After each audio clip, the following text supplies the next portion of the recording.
Good afternoon. We are so glad to have you here this afternoon, and we'll kick off the second public presentation of our master plan. My name is Sarah Vanderveen. I am new to Western. I am the Senior Director of Planning, Design, and Construction in the Facility Management Department. And, I've really come into this at the tail end of this final document coming together. And it's an exciting thing. It's been going on for over a year, and there's been participation across the university, and a lot of stakeholder meetings and a lot of development has gone into this and a lot of work. And so we're excited to get to the end of creating a document, but it really is a beginning. And we're excited to see how this is going to become a framework for us to follow as we develop our campus and align things with the strategic plan. So I'm really excited to be here today, and we'll talk a little bit more about those next steps at the end, but I want to introduce the two colleagues that are going to walk us through this, and they've been with this from the beginning and before the beginning. So David Dakin, our Director of Planning, Space Management, and Capital Projects, is going to walk us through bulk of that work. But at the same time the master planning work was happening, we were also doing a lot of other planning work, and Anand Sankey, our Manager of Capital Assets and Planning, is going to be walking us through some of the work that Western was doing in tandem to all of the work that we were working on with consultants as we went through the master planning process. So with that, I'll turn it over to David. Thank you very much. Thanks, Sarah. Afternoon, everybody. So the agenda for today is we're going to talk about why master planning, the goals of the master plan, planning principles, our assessment findings, the data, in fact, we have to back this up, the sustainability impact, task force update, which colleague Anand will touch on, our campus districts, and next steps, which Sarah will talk about us moving forward. So why master plan?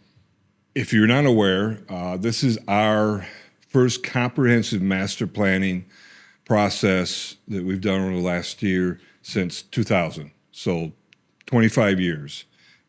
So we're a bit due. What a master plan does is it aligns your strategic goals, enhances the sense of the place and weaves connections. It creates big ideas, identifies needs, and improves efficiencies. So it really creates those guardrails, if you will, or guidelines that help steer you in the right direction. And by you, I mean everyone here at the campus community. We'll touch on a little bit on how many people have been involved in the process, but the result of the process, of all the input that we took, were these core values or goals for the master plan. And these derived directly from our strategic plan, those core values that were in the strategic plan. And those are advanced learning and discovery, foster a sense of community, recalibrate and integrate sustainability, engage the region, and promote health and equity. And the recalibration and sustainability is in the center of that group for a reason, because the master planning process showed us that this is probably one of the most important guidelines for us to move forward. We also developed the planning principles. Some of these are derived from actually the 2000 master plan. In fact, we had some sub-master plans, the Hilltop Village and the transportation plan, in between those, within those 25-year span that were incorporated into this new master plan. And these gives us more detailed guidelines for specific projects. And as we look at developing parts of campus, this will help those project teams, again, head in the same direction. And you're going to hear me say a lot about heading in the same direction. What we included in the master planning process were our four main campuses here: the main campus, East Campus, Aviation Campus, and the Parkview Campus. But we recognize that there are other entities connected to the university, for instance, the Grand Rapids facility, our connection to our sister institution, the School of Medicine, as well as the event center where our hockey team and basketball teams will be playing here in a couple years. but we really focused on our main campuses for this process. And what that focus led to was the idea that we wanted a very vibrant, exciting campus for the future. And how we would do that is to create these hubs that concentrate our focus, our resources, our activities in certain parts of the campus. And we'll come back to this and you'll see why and how we support that and the reason for this. The engagement process, Sarah touched on, there were hundreds of people involved this last year at various workshops. As part of our user groups, we had 10 user groups. The advisory committee that was specifically for the master planning process, as well as an oversight committee that is a standing committee called the Space Advisory Committee, which acted as a steering committee for the master planning process. This gives you an idea of those phases over the last year where we had the workshops to initiate the ideas, to create the vision, the discovery where we talked to various departments or basically anyone who would talk to us in the open forums, the ideas that those generated, and then we refined those, developed them, and thus that's what generated those core values of the master plan, and also some what I'll call possibilities and ideas, which I'll share in a little bit. Again, Sarah kind of touched on this, but it's hard to communicate just how wide of a effort this was on campus, because we mentioned hundreds of people involved in total. But there were efforts that were in parallel that were cross-connecting at various stages. You had the master planning process on the one side, and you had these task forces that were developed on the other side, working in parallel. And again, had very cross connections during that master planning process. And my colleague Anand will talk about those task forces in much more detail. And I think it will give you a better idea of just how wide of an effort this was. As important as the vision and ideas are, and that's really the most important, but in a close second were the data that was used in this planning process. And I think the university amongst its peers is somewhat unique in that prior to the master planning process, we initiated the space utilization and facility assessment, where we gathered a tremendous amount of data on our entire physical plant. Some of that information as well was the enrollment, the history of the enrollment, the projection of us staying pretty much flat for the next 10 years. This was used as we looked at developing some of our future plans. Same with our area square foot on campus as well as our FTEs. The gold line is the building square footage, which has been declining as we not only removed buildings but replaced them with smaller footprints. And then the FTEs, and those are actually starting to come together on there as we move forward. And then we looked at our peers around the nation about what's their ratio of square foot to their populations, in other words, density. And realizing that the higher ed is not by nature industry that is very efficient anyway. So it's not actually a real high bar, but it's a bar that we need to work towards. And this chart kind of gives you the idea that we need to increase our density on campus. What does that look like when you start looking around on campus? This is a graphic showing the increase in our enrollment and then the decrease and the increase in bricks and mortar and how we're trying to shrink our bricks and mortar on campus into these hubs or around these centers. This is a graph that gives you some numbers that kind of says the same thing.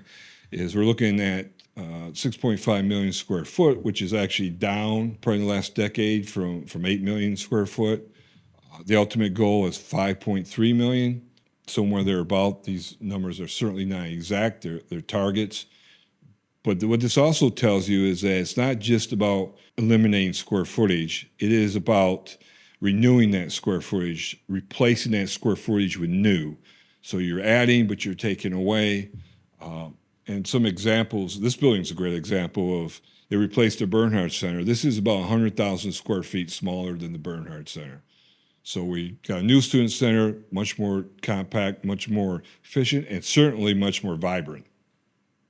These next two charts, what they tell you is the impact of that recalibration right out the gate. So that purple bar is 23, 24% in that neighborhood of reduction in energy usage. And the next chart shows greenhouse gases simply by recalibrating our campus, just simply reducing our footprint.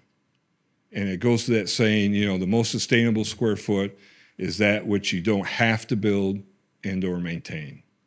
The other bars there indicate the next step. This building obviously is more efficient in energy use than the Bernhardt Center. So there's certainly a diminishing returns as you get further down the chart on what you have to invest in order to save and become more sustainable. But this gives you some idea of what we could do. The low cost gives you 18, 20%, 32, and the medium cost. An example is insulation. Still by far the most highest return on investment for on our buildings. Again, this next chart just shows you the greenhouse gases, which follows the energy consumption. And I want at this point mention how the sustainability is you remember back to the original chart, the recalibration sustainability was right in the center.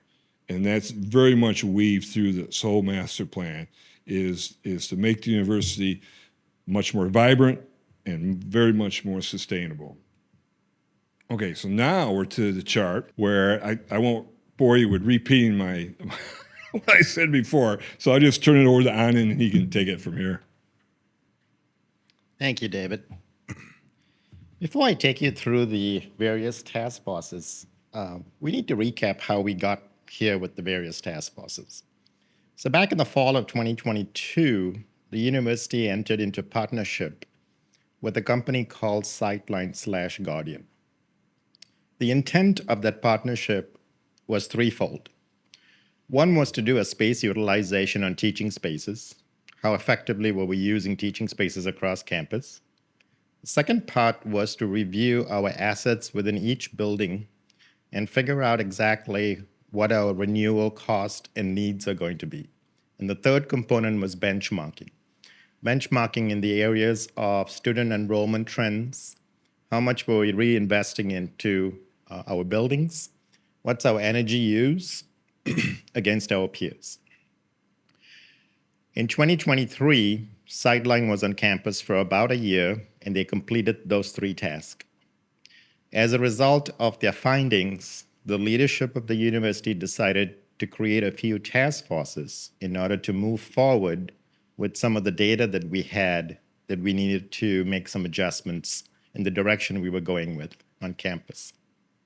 Overall, the scope of the assessment was about 96 buildings, 6.5 million square feet, and it encompassed all of Kalamazoo, Battle Creek Aviation, and the Grand Rapids downtown arena. So what I'll be going through with you is the various task forces, what they've been charged with, what they've accomplished up to now, and what the next steps are. The first task force, teaching space utilization. Centralized scheduling of all teaching spaces. Some of you might know, but teaching spaces are maintained by the registrar's office, but there's also a group of teaching spaces that are controlled by the college. We discovered that only 2/3 of all our teaching spaces was using a centralized scheduling system. The second one was align course capacity with enrollment and classroom seats. Over the last few decades, we've built classrooms with larger seat capacities than what today's teaching environment requires. So we need more seats in the range of 20 to 30, but we are having more classroom seats in the range of 50 to 70. So the goal here is to schedule classes that meet more with the seat capacity. And our goal is to reach 70%. So what that means is if you have a room with 100 seats, we would like 70 seats filled. That's our benchmark. The third, consolidate buildings used for summer, Fridays, and evening classes. The assessment revealed that our classroom utilization isn't all that great after hours. Kind of shocking to most of you, I know. So for example, after 5 o'clock during a full semester, our average utilization is about 20% across campus. Summer 1 and Summer 2, our utilization is at 15%. And I always do this to all of you in the audience. What do you think our Friday utilization rate is in a percentage? I have 5. Do I have 6? 8. You're pretty close. So with that said, the intent here is to consolidate summer classroom usage after hours and Fridays using the best, latest technology, the newest buildings. Not only will that provide the best experience for the students and the faculty, but it'll reduce energy use and lower maintenance and custodial cost by not using the other buildings during the off periods. Fourth, centralized conference, meeting, and study room scheduling.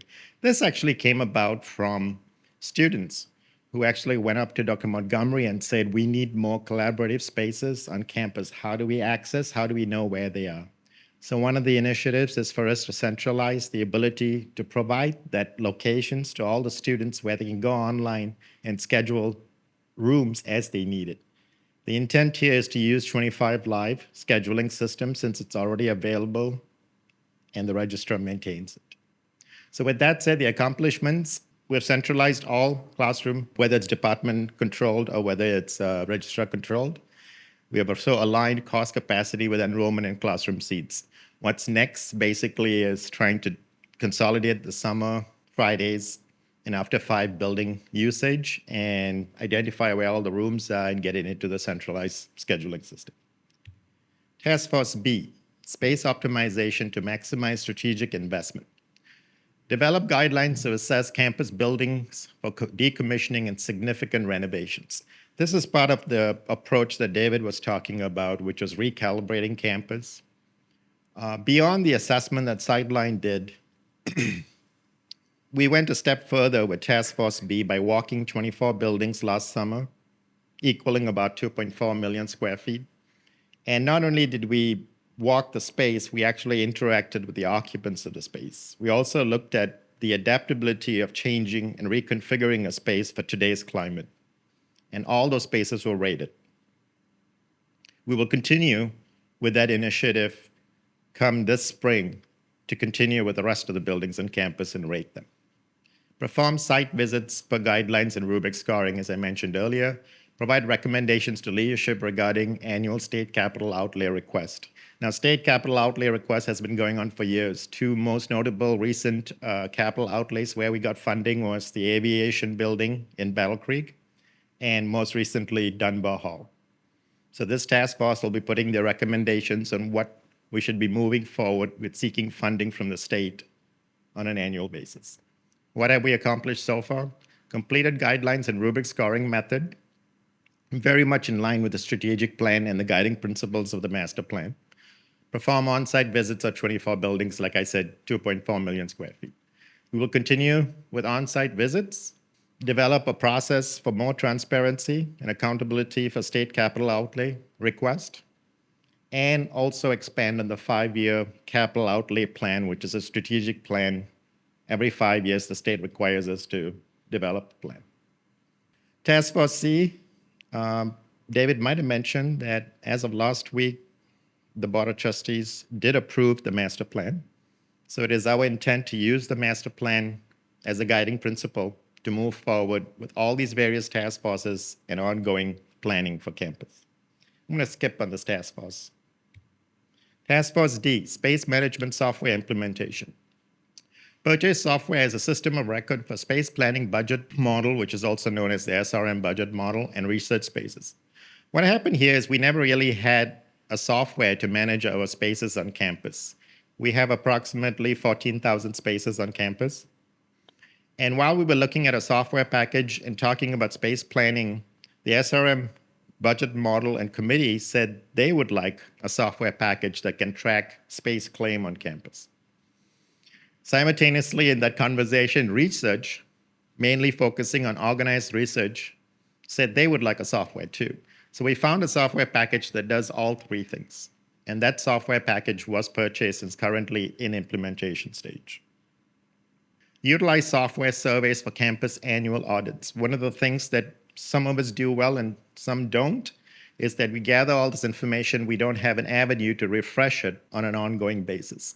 This software package actually has a survey tool that will go out at a predetermined frequency so that the information is kept refreshed. Whether it's for organized research, the space claim SRM budget model, or whether just understanding where everybody is on campus and what the vacancies and utilization rates are. Finally, part of the package that we wanted was visual floor plans. Overall, if you take all the buildings we have on campus, we have about 400 floors. All of that will be transformed into a visual color-coded representation of what we have on campus, whether that's vacancies, who's where, who has space claim across campus. So with that, software was purchased. The 14,000 spaces were uploaded into the software. We'll continue with the budget model information being uploaded. Research, we have two components to research. It's organized research and department research. As far as organized research is concerned, we have completed the assessment and data collection on campus as of this week. So that'll be uploaded. We're now beginning our process with department research, which is a little bit bigger in space count than organized research. So we're working on that, and we hope to complete that by the end of May 2025. We will continue to plan on the surveys that go out at a predetermined frequency, and we hope to have that 400 floor plans that I talked about completed by June of 2025. Task Force E, Instructional Reinvestment Strategy. Develop technology guidelines for teaching spaces. Unknown to me until recently, we had about 17 different variations of classroom technology on campus. Since that time, we've narrowed it down to 5 options that you have, whether it's in-person teaching or high-flex teaching. Unify where Office of Information Technology and Facilities Management invest in teaching spaces in collaboration with the registrar. The reason this was needed is due to the volume of number of teaching spaces we have on campus, which accounts for about 387 spaces that the registrar controls, and there's an additional 157 spaces that the colleges control. There was no way that we can continue to invest the needed amount with the existing dollars that we have dedicated annually with the volume. So the decision was collaborate with these 3 entities, including the colleges, and strategically reinvest into classroom technology or classroom spaces, which could be technology as well as physical assets in the space. Develop assessment process annually for condition of spaces. The intent here is to walk spaces and audit spaces on an annual basis and rate them, and then decide based on your utilization of classrooms, which spaces we should invest in, collectively, collaboratively, together.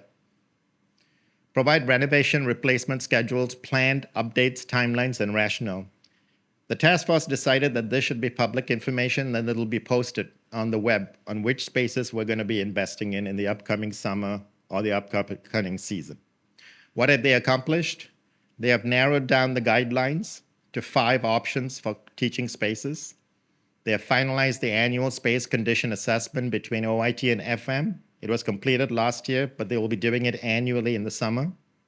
So the next steps, align teaching spaces and building optimization task force and investment of assets. What this means is task force B is looking at a macro level by building. This task force is looking at spaces. So for example, if they are looking at North Hall as a potential renovation because it is dated, task force B might be looking at decommissioning North Hall. In this case, it actually happened. North Hall was decommissioned about 2 weeks ago. And so therefore, Task Force E is collaborating with Task Force B and making sure that they're not investing in buildings that could have a short lifespan on campus. And finally, streamline OIT products across units from procurement implementation and eliminate unsupported technology. Basically, OIT is looking for cradle to grave, making it easier for the procurement process. And finally, Task Force R, research. Centralized research information organized and internal into space software. As I mentioned earlier, we are currently in the implementation phase of adding organized research into the software. We completed room attributes for each space for organized research. What that means basically is we go into a room and we look at whether it has a fume hood, reverse osmosis, whether it has a dedicated exhaust system, does the cooling capacity in the room sufficient for the organized research equipment with the heat output and so forth. So we picked up all that information. Develop reports for facilities administrative and department needs. Every 2 to 3 years, organized research needs to submit to the federal government an FNA reporting scheme. This software will allow for that information to be transmitted to the federal government. What have we accomplished? Collecting organized and external research attributes that completed last week. Next steps, complete collection of all research space attributes for department research, and then develop reports, whether that's FNA reports for the federal government or whether that's the deans and the associate deans of research that need information regarding their research spaces that's currently being developed with input from them. So overall, when you combine all these task forces, there were well over 80 people that have been involved. We project that as a result of the master plan being accepted and moving forward, we might develop a few more task forces in order to address some of the ongoing needs. But overall, it's been a good process. We've accomplished a lot, just a little bit more to go. Thank you. Thanks, Anand. So we have a vision, a goal in mind, guidelines, data, tremendous amount of groups working on this. So what could this possibly start to look like? And this is what we want to share, some possibilities. And by being possibilities, I would not take any of these literally. So if you look up here and the building you're in is gone, don't panic. Don't run out and lock your door or start packing. Either way, okay? These are some possibilities. And what they represent is, in the master plan in general, is, again, this direction. We're heading in a direction, all of us. The path that we're going to take is yet to be revealed. It will change. How fast we go along that path will change. Just a lot of variables. In the end, we're going to end up at the location that we want to be. So this is a framework plan, and it indicates some buildings that we've identified that we want to keep, we want to invest in, and are in need of investment. Those are the sort of the yellow gold, some of the ones we've identified.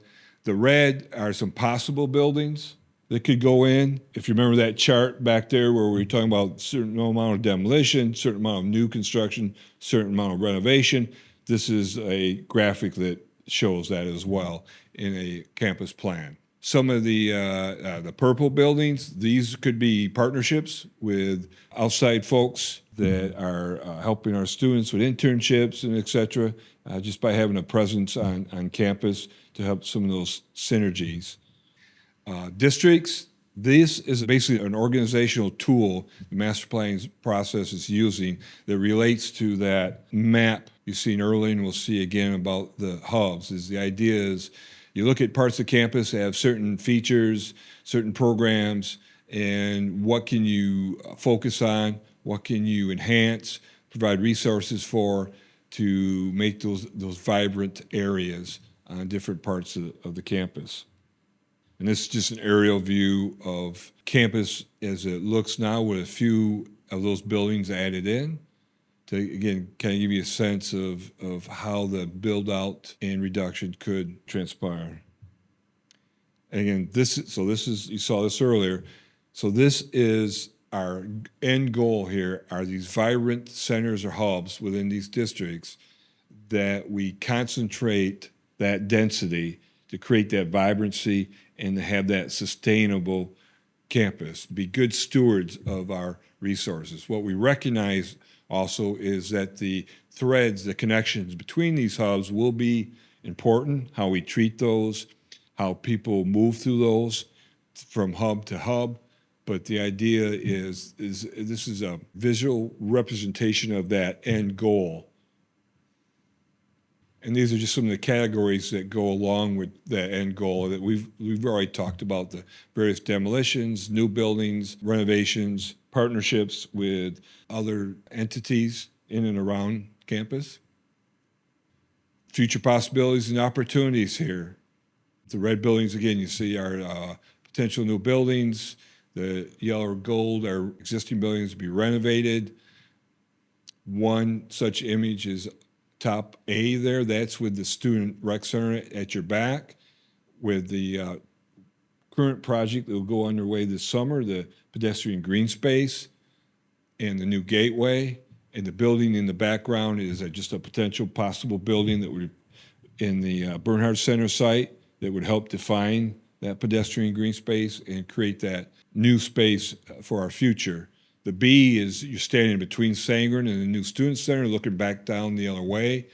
Again, these are just to give you a sense or a feel of what that vibrancy could look like, as well as down in the valley with some improved intramural fields. If you didn't realize, obviously, as we shrink our building footprint, that will increase our acreage of green space, and that green space will probably take various forms, from new intramural fields to new passive recreation areas to new wooded space, yet to be determined. What we recognize too is that everything we're showing you on campus, we're not an island. We talk to our adjacent neighborhoods, our other partners, the city. We recognize and we talk to the city to a great extent. Their plans downtown, the event center, the connection between downtown and campus, both the road and reconfiguring of the road, redesigning the road, redesigning the creek, addressing stormwater issues. A lot going on. And the good thing is, as much coordination as well. And to talk next steps will be Sarah. As you mentioned, this is in some ways just the beginning. Thank you, David. As we mentioned earlier, the board was able to approve this last week, and we'll be working on updating our website and having information from these public sessions available out on our website. But we also see the website as being a tool as we move forward, a place to put updates and things that are happening and how are we addressing changes on our campus. So continue to look to that website. That is wmich.edu/master-plan. So information out there. This is the vision for moving forward, this vibrant campus, a sustainable and efficient campus that's meeting our needs and addressing the vision of the strategic plan. And we hope to continue revisiting that. That framework is really meant to be there to help us make decisions, to take those influences from external sources. So, say as an example, we're funded for one of our capital outlay projects. That's going to set a course down one path. And we don't know what some of those external forces might be as time moves on. So the path is not a straight line. It's going to weave and change and be influenced by some of those outside factors. But this plan is intended to give the end vision, the direction that we're going together. The task forces that Anand talked about continue their work, and we see those evolving and the possibility of creating some additional task forces and standing committees to help this work continue to evolve. And continuing those public open sessions so that we're opening that dialogue up, and we're getting people thinking about what does this mean to have a shared vision about what our campus looks like. And we're excited to see some of the things already starting to bubble up and questions and ideas that are coming from the campus community about how their particular unit can engage with this vision. So we're excited to see where that's going to take us and excited to partner with everyone across campus. So thank you very much for being here.